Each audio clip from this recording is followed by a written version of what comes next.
You have to crawl before you can walk before you can run. So that would make it kind of difficult if you were, say, to be thrown in the middle of a marathon before you even took your first steps. That's pretty much what had become of the Western Plains football team. So that program decided they needed to take a step back. The last time Western Plains played a full varsity schedule, they didn't win a single game. A lot of the kids didn't want to go out because they were scared and they didn't really know what all football was about. So last season, the Bobcats dropped back to a JV schedule with a few varsity games sprinkled in.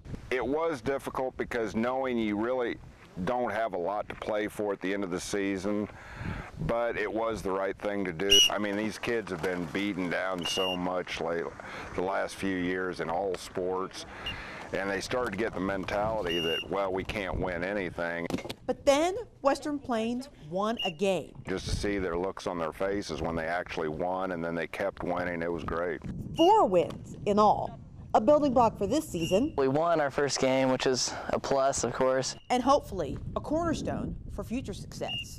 Not only just for our sports program, but also for our school, because a lot of kids leave because our sports are so small. I mean, if we build the program back up, more kids would want to stay here, so that'd be good. Also helping the number situation when it comes to players this season, Western Plains has entered into a cooperative agreement with Healy, which means they get players from that school as well.